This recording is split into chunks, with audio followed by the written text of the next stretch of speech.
하나님 아버지께서 우리에게 주신 말씀은 마가복음 6장 38절에서 44절입니다.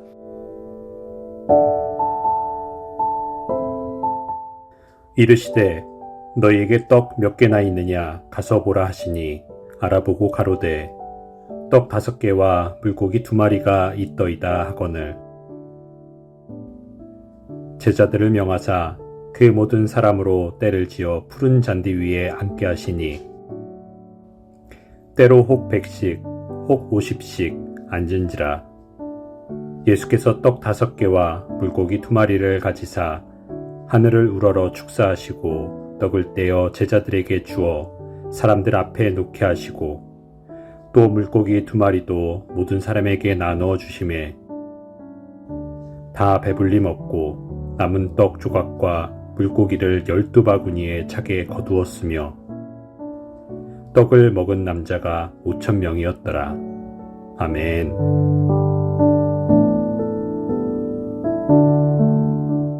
여기 또 한 번 놀라운 사건이 나와 있습니다. 요즘에 들어서 계속 예수님 시리즈로 하고 있는데 바람과 풍랑을 말씀 한마디로 잔잔하게 하시고 군대 귀신을 그 쌓아나온 군대 귀신을 말씀 한마디로 쫓아내 주시고 그리고 배당장 야이로의 딸을 죽었는데 다시 살려주시고 오늘 여기서 또 한 번 놀라운 기적의 사건이 나오고 있습니다.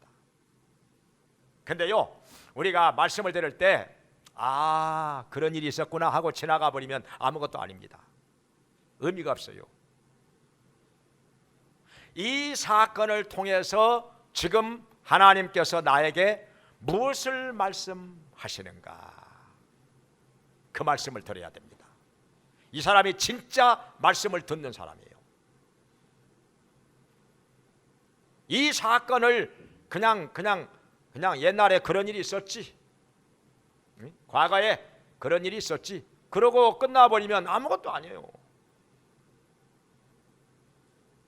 이 사건을 통해서 지금 하나님께서 나에게 무엇인가 말씀하시고자 하시는 것이 분명히 있다는 것입니다. 지금 나에게 무엇을 말씀하시고자 하시는가, 그걸 들어야 그 사람이 진짜 말씀을 듣는 사람이라. 이렇게 하나님의 말씀을 제대로 듣는 사람은 믿음이 계속해서 성장합니다. 이것이 영혼의 양식이 되기 때문에 계속해서 영적으로 장성합니다. 근데 하나님의 말씀을 듣지 못하면 아무리 들어도 교회를 몇십 년 다녀도 믿음이 전혀 안 자랍니다. 여전히 그냥 바닥에 머물러 있는 것입니다. 말씀을 어떻게 듣느냐, 여기에 따라서 달라진다는 거죠. 그러니까 예수님께서도 씨 뿌리는 비유를 말씀하셨을 때 길바닥에 떨어진 씨앗 새가 와서 먹어버려, 돌밭에 떨어진 씨앗 싹이 나다가 말아, 가시덤불에 떨어진 씨앗 자라기는 겨우겨우 자라는데 열매는 안 맺혀져. 근데 옥토에 떨어진 씨앗은 잘 자라서 30배, 60배, 100배로 열매를 맺었더라 말씀을 하셨잖아요. 똑같은 씨앗인데 어디에 떨어졌느냐에 따라서 이렇게 그 결과가, 그 열매가 달라진다는 것입니다. 그래서 오늘 이 사건을 통해서 하나님께서 나에게 주시는 말씀을 하나님의 말씀으로 받고 이 말씀이 영혼의 양식이 되어서 믿음이 더 성장하게 되기를 주의 이름으로 축원합니다. 그러면 무슨 사건이냐? 여기서 먼저 뭐가 나오는 거 아니? 여기 34절에서 예수님께서 무리를 보시고 먹자 없는 양과 같음을 인하여 불쌍히 여기사 그들을 가르쳐 주셨다는 것입니다. 날이 저물 때까지 열심히 가르치고 또 가르쳐 주신 것입니다. 왜 이들이 먹자 없는 양과 같음을 인하여 불쌍히 여기셨느냐? 그 당시에 말씀을 가르친다고 하는 사람들이 상당히 있기는 많이 있었어요. 바리새인들, 서기관들. 그런데 이들이 어떤 사람들이었습니까? 진실하지를 않아요. 다 그런 건 아니지만은 대부분이 진실하지를 않아요. 외식하는 자들아, 이렇게 예수님 말씀하셨는데 겉모양만 잘 보이려고 외식하는 자들이었다, 이렇게 예수님께서 말씀하시는 것입니다. 그러니까 진실성이 없다는 거죠. 진실성이 없어. 남에게 보이는 데만 집중을 했다는 것입니다. 기도도 그렇고 성경 보는 것도 그렇고 외식하는 자들이었다. 그러다 보니까 예수님 말씀하시기를 너희가 입술로는 나를 공경하되 마음은 내게서 멀도다. 마음이 멀어. 입술로는 잘 하는 것 같은데, 입으로 하는 건 아주 신앙 좋은 것 같은데 마음이 멀도다. 마음이 내게서 멀도다.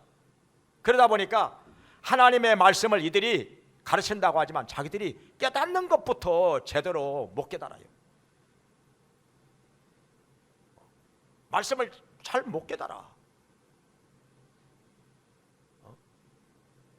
그러니 어떻게 제대로 가르칠 수가 있겠습니까? 못 깨닫는데, 자기도 잘 모르는데 어떻게 그 말씀을 다른 사람에게 올바르게 가르칠 수가 있겠느냐 하는 것입니다. 그러니까 예수님께서 이런 사람들을 향해서 뭐라고 말씀하시는 거 아니? 너희가 보아도 보지 못하고 들어도 듣지 못하고 마음으로 깨닫지 못하는구나. 탄식을 하셨습니다. 안타까워하셨다. 보아도 보지를 못해. 들어도 듣지를 못해. 깨닫지를 못해.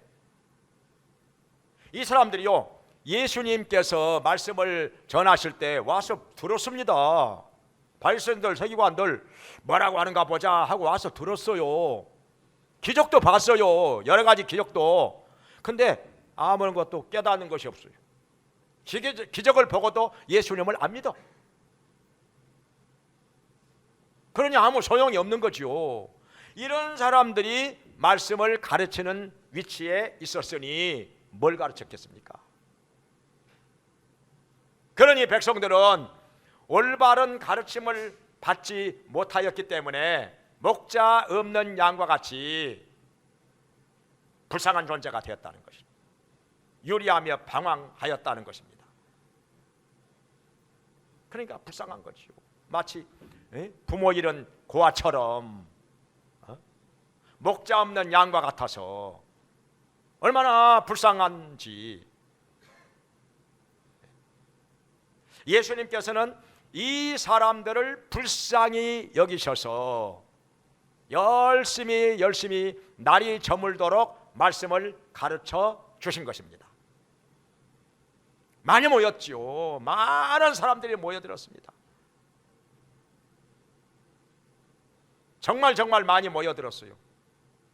그런데 하루 종일 아침부터 저녁까지 말씀을 가르치다 보니까 먹을 것이 떨어졌습니다. 싸가지고 온 도시락이 다 떨어졌어요. 그러다 보니까 이제 배가 고파.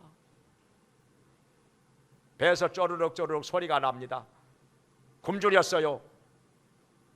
그러니까 제자들이 예수님께 얘기를 합니다. 선생님, 이 사람들이 배가 고픈데 가까운 데 가서 먹을 것을 사 먹고 오도록 하시지요. 제자들이 볼 때도 이 사람들이 안 되어 보였는 모양입니다. 그러니까 가까운 데 가서 음식을 사 먹고 오도록 그렇게 말씀을 하시지요. 그런 거예요. 맞는 말입니다. 그런데 예수님께서는 느닷없이 너희가 이들에게 먹을 것을 주어라, 이렇게 말씀하십니다. 너희가 주어라 이거요. 하이.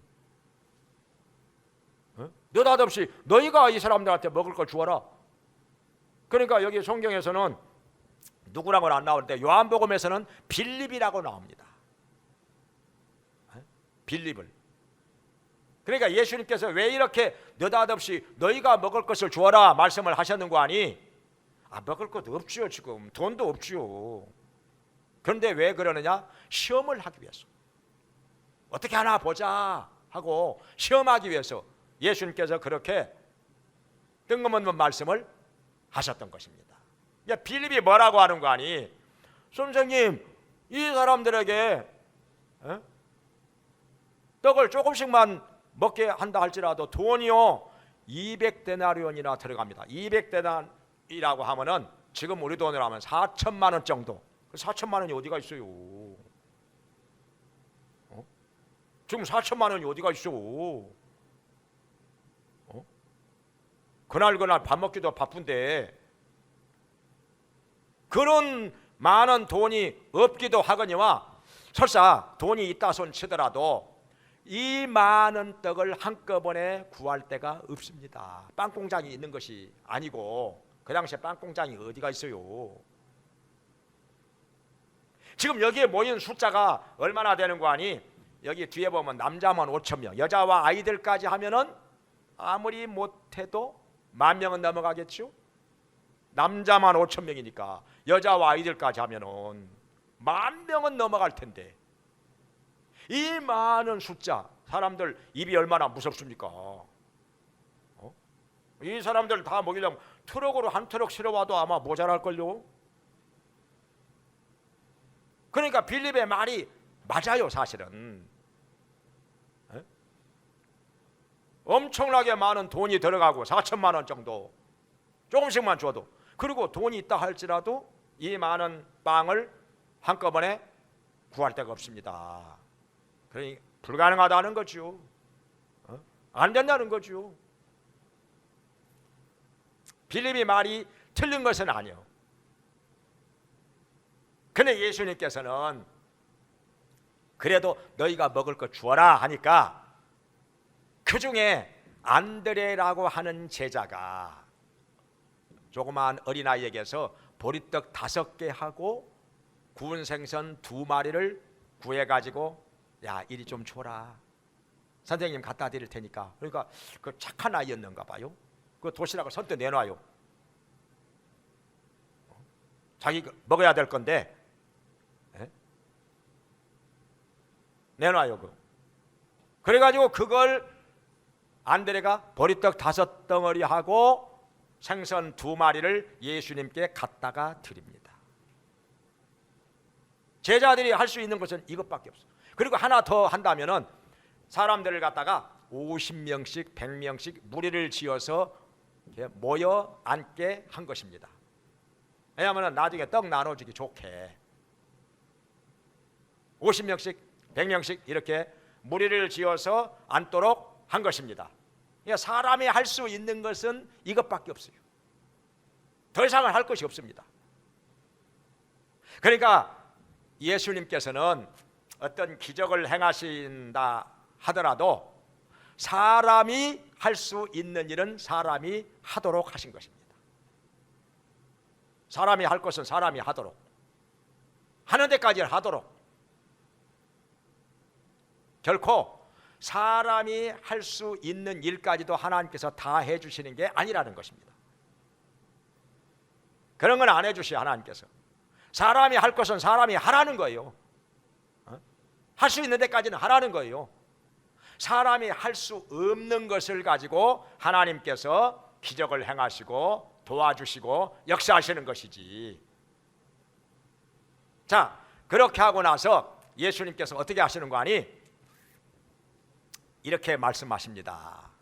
예수님께서는 이 보리떡하고 구운 생선 2마리를 손에 들고서 하늘을 우러러 축사하시고, 여기 축사하시고, 여기 축사란 말이 뭐 축하합니다 그런 축사가 아니라 축사, 감사기도를 드렸다는 거죠. 하나님께 감사기도를 드렸다는 거예요. 근데 사실 기도에 있어서 감사가 들어갈 때 그 기도가 깨어나는 기도가 됩니다. 기도가 살아나요. 엄청나게 힘이 있어집니다. 성경 골로새서 4장 2절에 말씀하시기를 너희 기도에 감사함으로 깨어 있으라, 이렇게 말씀합니다. 기도에 감사함으로 깨어 있으라. 그러니까 기도에 감사가 들어가면요 깨어 있는 기도가 돼. 기도가 깨어나 살아나 하나님께 상달이 돼요. 근데 기도에 감사가 빠져버리면요 기도가 잠들어. 기도가 시들어버려. 굉장히 중요한 겁니다, 이거. 그러니까 감사가 많이 들어가는 기도를 하면은 기도가 점점 살아나요. 아마 그거 체험을 했을 거예요, 해보신 분들은. 그리고 감사가 많이 들어가는 기도를 하면은 기도가 아주 힘있게 하나님 앞에 올라가는 것을 느끼게 됩니다. 상달되는 것이 느껴져요. 응답이 아주 빨리빨리 옵니다. 감사가 이렇게 중요해요. 감사가. 우리 사람도 그렇잖아요. 감사하면서 무엇을 부탁을 하면은요, 금방 들어주고 싶지요. 근데 줘도 감사할 줄을 몰라. 감사를 표현할 줄을 몰라. 그러면은 주더라도 망설여집니다. 망설여져요. 감사할 줄 모르면. 그러니까 예수님께서는 지금 하늘을 우러러 이 보리떡 그리고 구운 생선 2마리를 가지고 감사 기도를 드렸다는 것입니다. 감사 기도를. 그러고 나서 이것을 나눠 주는데, 그러니까 밥 먹기 전에 기도 한마디도 안 하고 그냥 밥 먹는 사람들은 잘 들으셔야 돼요. 식사 기도도 안 하고 그 하나님께서 뭐라고 하시겠습니까? 식사 기도도 안 하고. 이런 사람이 있었어요. 어느 사람 내가 간증을 들었는데요. 그 탄광촌에서 광부로 일하는 사람이었는데 늘 여럿이 밥 먹을 때도 다 아주 정성껏 감사 기도를 하고 나서 밥을 먹어요. 밥 먹다 보면은 다른 사람들은 이미 밥 반 다 먹었어. 우리 집 같은 경우는 제가 감사 기도 하다 보면 우리 집 사람은 설거지하고 있어. 어쩔 때는. 근데 이 사람이 감사 기도를 하니까 사람들이 그냥 막 놀려대고 비웃고 조롱하고 이런단 말이죠. 어쩔 때는 눈 감고 감사 기도가 있으면 막 도시락을 얻다가 딱 감춰버리기도 하고 막 놀려대고 이런단 말이에요. 그래도 기도를 해. 한 번은 이렇게 감사 기도를 눈 감고 감사 기도를 하고 있는데 개가 와가지고 그 도시락을 물고 막 도망을 가네. 그러니까 사람들이 막 박수치고 재밌다고, 아이고 잘됐다. 막 개가 도시락 물고 도망가 버리니까. 그래가지고 이 사람이 기도 끝나고 나서 그냥 이놈의 개 도시락 안 내놔 해가지고 막 그 개 잡으러 가는데, 개를 잡으려고 막 쫓아가는데 그 순간 그 사람들이 많이 앉아있던 탄광 입구가 와르르 무너진 거예요. 그래가지고 많이 죽었어요. 많이 죽었어요. 탄광 입구가 와르르 무너지는 바람에. 근데 이 사람은 그 도시락 물고 도망가는 개 잡으려고 쫓아가다가 아무런 사고를 안 당한 것이죠. 하나님께서 이렇게도 역사하시는구나. 식사기도 하다가 살아난 거요. 식사기도 한 것 때문에 안 죽고 살아난 거요. 아무튼 이렇게 하고 나서 예수님께서 감사기도 하고 나서 이 떡을 나눠주는데 이건 뭐예요? 떡이 점점 불어나, 생선도 불어나. 그래가지고 제자들이 열심히 갖다가 나눠주기 시작하는데 이제 50명씩 100명씩 이렇게 무리를 지어서 앉았잖아요. 막 갖다가 주는데 10,000명이 넘어가는, 적어도 10,000명이 넘어가는 이 사람들이 다 배불리 먹고 나머지 부스러기를 바구니에다가 모았는데 12바구니가 남았어요. 보리떡 5덩어리하고 생선 2마리가 어떻게 12바구니가 남았어요. 먹고 나서 이 어찌된 일입니까? 이건 불어난 게 아니요, 사실은 창조하신 거지요. 불어나봐야 얼마나 불어납니까? 생선 그거 물에다가 불려봐야 그거 한 2배 3배 불어나겠습니까? 보리떡 물에다가 담가 놓으면은 한 2배, 3배로 불어나겠습니까? 이 불어나는 차원이 아니라 예수님께서 무에서 유를 창조하신 것이다. 그러니 사람들이 얼마나 놀랐겠습니까? 어떻게 이런 일이 있을 수가? 분명히 사람들은 다 자기가 가지고 온 도시락 대부분 다 떨어졌습니다. 그래가지고 배가 고파 먹을 것이 없어. 근데 작은 아이에게서 구한 보리떡 5덩어리와 구운 생선 2마리 가지고 이렇게 감사기도 한번 하고 나서 나눠주니까 이렇게 10,000명이 넘는 숫자가 배불리 먹고, 그러고 나서 나머지를 거두었는데 12바구니가 남았더라. 엄청난 거죠. 엄청난 거죠. 자, 그런데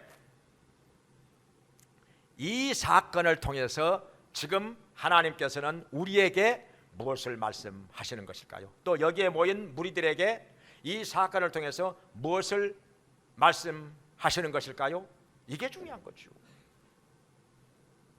이게 중요한 거죠.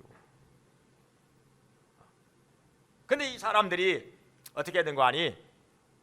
예수님께서 이제 무리들을 다 흩어서 집으로 돌아가게 하시고, 그리고 제자들과 함께 갈릴리 호수 건너편으로 건너가셨습니다. 가버나움으로 건너가셨어요. 그런데 열심히 있는 사람들이요, 예수님 계시는 곳까지 갈릴리 호수 건너서 여기까지 쫓아왔어요. 대단한 열심이죠. 집으로 안 가고 뭐해? 날도 저물었는데 집으로 돌아가지 않고 예수님 건너가신 곳까지 여기까지 찾아와. 왜 왔느냐 그러면은, 여기 예수님 말씀을 들어보면은 요한복음 6장에 나오는데요, 너희가 내게 온 것은 표적을 본 까닭이 아니요 떡을 먹고 배부르기 때문이라. 떡을 먹고 배부르기 때문에 찾아왔다는 거예요. 무엇을 하기 위해서? 예수님을 임금 삼기 위해서. 그러니까 이런 예수님을 임금으로, 왕으로 모시면은 얼마나 좋겠습니까? 일 안 하고도 배고플 일 없으니까, 굶주릴 일이 없으니까, 까짓 뭐 먹을 거 떨어지면은 보리떡 몇 개만 갖다 드려, 생선 2마리만 갖다 드려. 그러면 또 그냥 10,000명, 20,000명 먹이실 거 아니요. 그러고도 12바구니가 남았으니까. 그러니까 배고플 일은 전혀 걱정하지 않아도 된 것입니다. 이제 배고픔에 대한 걱정은 끝. 그러니까 이런 예수님을 임금으로 삼아 놓으면 얼마나 좋겠습니까? 이제는 일 안 하고도 까짓거 이제 편히 살 수 있어. 배부르게 살 수가 있어. 지금은 오늘날에는 사람들이요, 너무 많이 먹어서 병이 난다고 그래요. 오늘날에는 과식 너무 많이 먹어서 병이 난다고 그래요. 근데 그 당시에는 먹을 것이 귀해가지고 배고픈 사람들 많았습니다. 하루에 밥 3끼니 못 먹는 사람들 많았어요. 그 당시에는. 우리나라만 해도 그렇죠. 몇십 년 전만 해도, 뭐 2000년 전까지 안 가도 몇십 년 전만 해도 우리나라도 밥 3끼니 못 먹는 사람들 많았어요. 옛날 얘기가 아니에요. 저 어렸을 때만 해도 그랬어요. 한 3분의 1 정도는 친구들이 도시락 못 사왔어요. 없으니까 먹을 게. 그러니 이렇게 배가 고프던 시절에 예수님을 임금 삼으려고 하는 것은 어찌 보면 당연한 것입니다.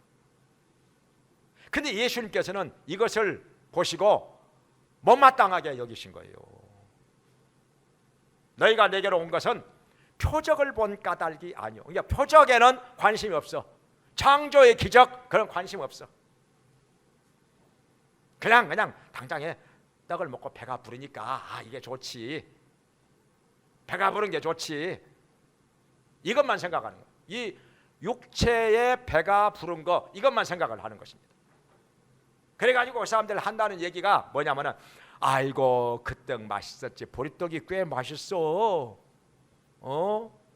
그 보기에는 그래도 먹어보니까 꽤 맛이 있어. 괜찮았어. 아, 그 구운 생선 그거 참 맛 좋지. 이런 얘기만 하는 거예요. 배부른 것만. 사실 성지순례 가보면은요, 갈릴리 호숫가에 식당이 있는데 그 식당에서 점심을 먹었는데 이 손바닥만한 고기를 그 생선을 찜을 해가지고 내놨는데요, 얼마나 맛있는지 몰라요. 그걸 가지고 그 사람들은 베드로 고기라고 한대요. 베드로 고기. 베드로가 주로 많이 잡았던 고기가 그거였는가 봐요. 손바닥만 해가지고 그 찜을 했는데 진짜 고소하고 맛있어요. 여러분도 성지순례 가시면은 거기 가서 한번 베드로 고기 한번 드시고 오면은 맛있다고 할 거예요. 대부분. 이런 얘기만 하는 거예요. 지금 사람들이 보리떡이 어쩌고 뭐 구운 생선이 어떠고 뭐 아이고 배가 부르고 뭐 12바구니가 남았대 하면서 그런 얘기만 하는 거예요. 그런 얘기만.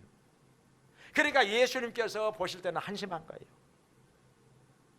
예수님께서 왜 이런 기적을 행하셨을까? 그냥 배가 고프니까 떡을 먹고 배부르라고 단지 그거였을까요? 그것은 극히 일부분에 불과합니다. 아주 작은 것에 불과한 것이죠. 그보다 더 중요하고 그보다 더 큰 것이 있는데 그게 뭐냐? 표적을 보라는 거지요. 표적이 무엇이냐? 예수님은 창조주 하나님이라고 하는 것을 깨달으라는 것입니다. 바로 이거예요. 무에서 유를 창조하시는 창조주 하나님인 것, 전능하신 하나님인 것을 깨달으라는 거예요. 요한복음 1장 1절에서 3절에 말씀하시기를 태초에 말씀이 계시니라. 이 말씀이 하나님과 함께 계심에 이 말씀은 곧 하나님이라. 아무것도 그가 없이는 지어진 것이 없느니라. 예수님이 없이는 이 천지 만물 중에 그 어느 것도 지은 바 되지 않았다는 것이죠. 그러니까 뭐냐면 다 예수님이 창조하셨다는 거죠. 이 천지 만물을 예수님께서 다 지으셨다는 것입니다. 골로새서 1장 15절에도 말씀하시기를 예수님에 대해서 그는 보이지 않는 하나님의 형상이요 창조의 근본이라고 말씀하셨습니다. 만물이 다 그로 말미암아 지은 바 되었고 그를 위하여 창조되었다. 예수님께서는 만물보다 먼저 계신 자라. 그러니까 뭐냐면은 피조물이 아니라는 거죠. 피조물에 속한 분이 아니라는 것이죠. 그럼 뭐요? 예수님은 창조주라는 것입니다. 전능하신 하나님이라고 하는 것입니다. 이걸 깨달으라고. 그래서 이런 예수님이 우리를 죄와 사망에서 건져내 주시는 구세주라고 하는 것을 믿고 영원히 구원을 받으라 하는 것입니다. 여기에 목적이 있었던 거죠.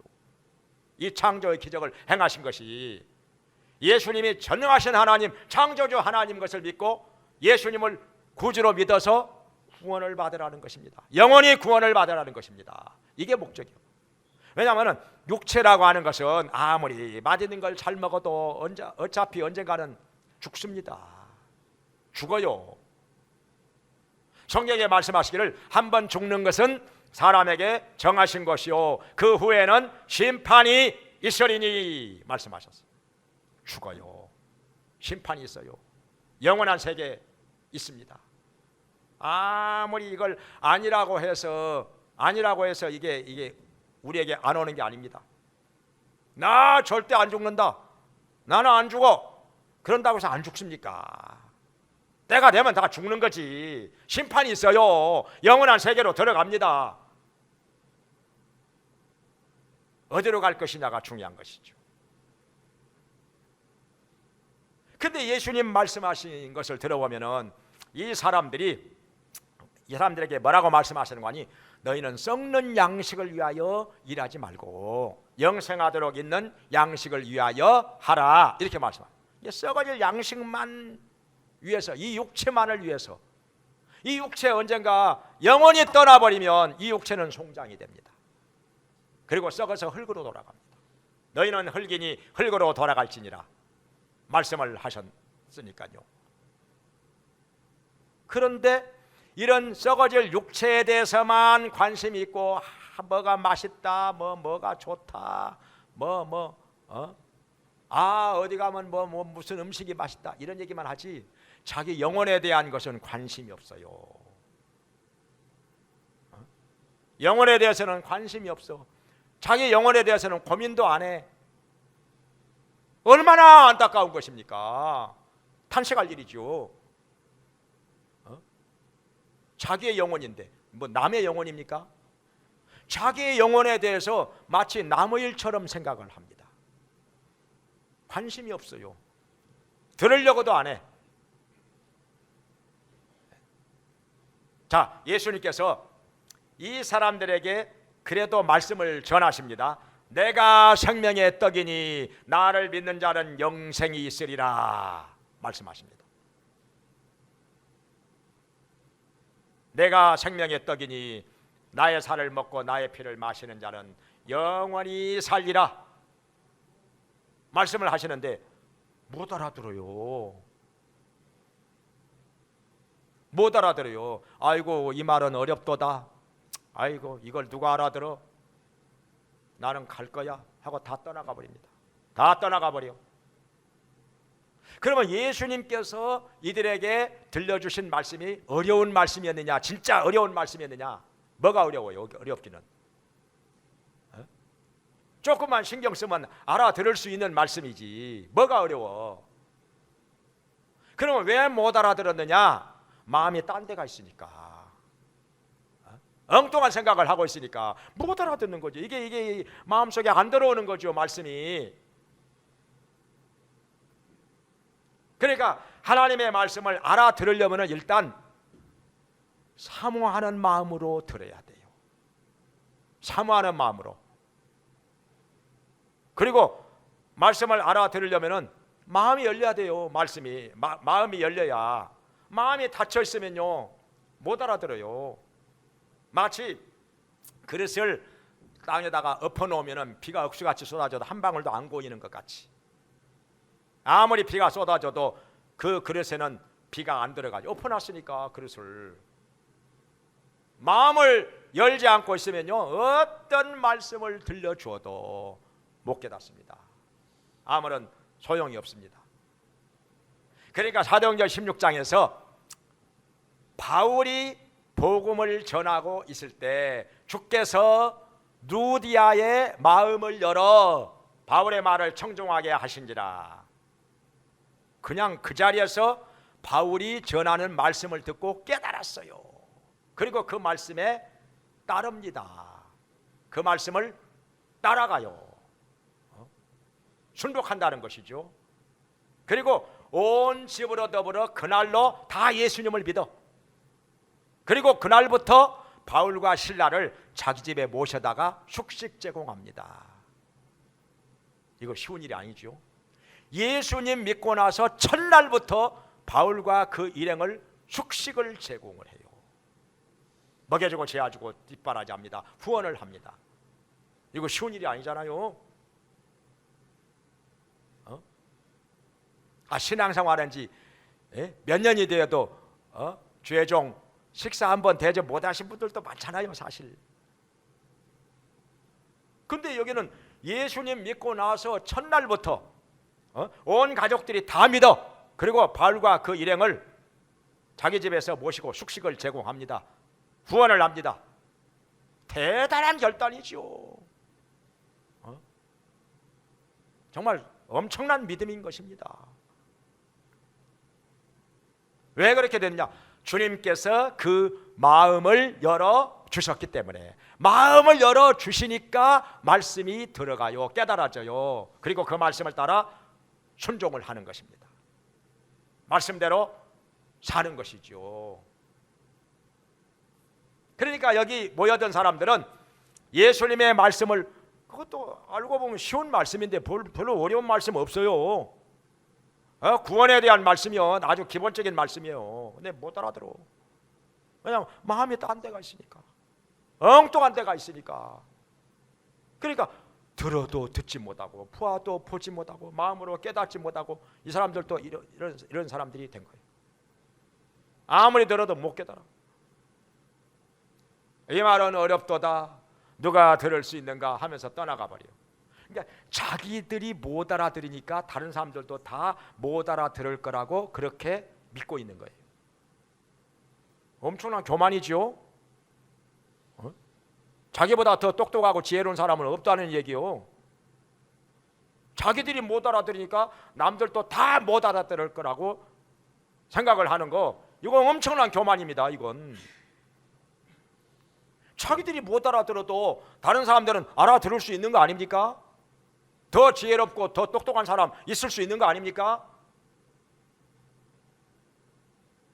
이걸 생각을 해야 되는데, 이 말은 어렵도다, 누가 들을 수 있는가 하면서 떠나가 버립니다.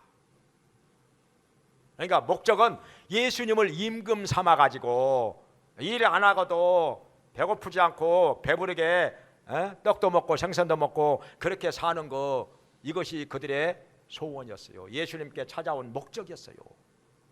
근데 와 보니까 예수님께서 딴 얘기만 하시네. 자꾸 영생에 대한 말씀만 하시네. 그러니까 마음에 안 든 거예요. 떠나가 버린 거예요. 말씀이 어렵도다 하면서.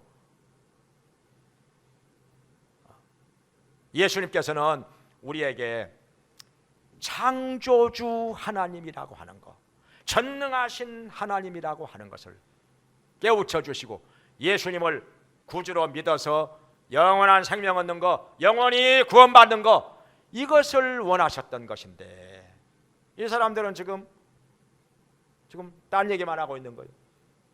그러니까 신 씻고 발바닥을 긁어. 그럼 소용이 없는 거지요. 동상이몽. 아무리 말씀을 들어도 딴 생각만 하고 있으니 말씀이 안 들어와. 마음속에 아무것도 안 깨달아져. 들으나 마나. 이런 사람은 몇십 년 교회 다녀도 믿음이 전혀 안 자랍니다. 잘할 수가 없는 거죠. 말씀을 안 들으니까. 길바닥에 떨어진 씨앗, 새가 와서 다 먹어버린 거나 마찬가지다. 그거 뿌리면 뭐해? 새가 와서 다 주워 먹어버릴 텐데. 싹이 나, 싹도 안 나는 거죠. 그래서 이 사건을 통해서 하나님께서 지금 우리에게는 무엇을 말씀하시는 것일까? 이걸 들어야 돼요. 우리는 기도를 할 때도 주님, 지금 저에게 말씀하여 주시옵소서. 주님, 지금 이 자리에 있는 저에게 말씀하여 주시옵소서. 제가 듣겠습니다. 이 말씀대로 살겠습니다. 이렇게 기도하면서 말씀을 들으면 성령님이 우리의 마음을 열어주시고 깨닫게 하십니다. 하나님의 음성이 들려집니다. 말씀이 말씀으로 들려집니다. 아멘. 그러면서 우리 삶 속에서 영혼만 구원받는 것이 아니라 우리가 살아가는 동안에 이렇게 이런 궁핍한 상황이 되더라도, 어려운 상황에 직면하더라도 우리 예수님은 어제나 오늘이나 영원토록 동일하신 분이요, 창조주 하나님이요, 전능하신 하나님이라 기도하면 우리를 지금도 도와주십니다. 문제를 해결해 주십니다. 얼마든지 채워주십니다. 창조의 기적을 베풀어 주실 것입니다. 이런 주님을 의지하면서 주님의 도우심을 받으면서 주님의 역사하심을 체험하면서 우리 하나님 아버지께 영광 돌리는 성도로 살기를 주의 이름으로 축원합니다. 기도하겠습니다. 자비로우신 하나님 아버지, 보리떡 5덩어리, 구운 생선 2마리, 그 작은 것 가지고 그렇게도 많은 사람들을 기적으로 먹이셨는데 그리고 12바구니가 남았는데 우리 모두가 이런 예수님이 창조주 하나님인 것을 깨닫게 해주시고 전능하신 하나님인 것을 깨닫게 해주시고 예수님을 우리의 구세주로 믿어서 영원히 구원받게 하여 주시옵소서. 아멘. 영원한 생명을 얻게 하여 주시고 천국의 소망을 가지고 살아가는 주님의 자녀들 되게 하여 주시옵소서. 아멘. 어떤 어려운 상황에 직면한다 할지라도 주님을 의지하게 하시고 주님의 도우심을 구하게 해주시고 주님의 놀라운 창조의 기적을 체험하면서 아버지께 영광 돌리는 성도로 살게 하여 주시옵소서. 아멘. 예수님의 이름으로 기도합나이다. 아멘. 아멘. 이제는 우리를 죄와 사망에서 구원해 주시고 영원한 생명을 얻게 하신 예수 그리스도의 은혜와 우리를 자녀 삼아 돌봐주시며 풍성하게 채워주시고 복을 주시는 하나님 아버지의 크신 사랑과 우리의 약함을 도우시며 창조의 기적을 믿음으로 말미암아 체험하며 살도록 도와주시는 성령님의 감화, 감동, 교통하심이 하나님께 나와서 예배를 드리며 창조주 하나님, 전능하신 하나님 예수 그리스도를 구주로 믿어 구원받기 원하며 도우심을 받으며 그 능력을 체험하기 원하며 살기 원하는 모든 성도들에게 영원히 함께 있을지어다. 아멘. 아멘.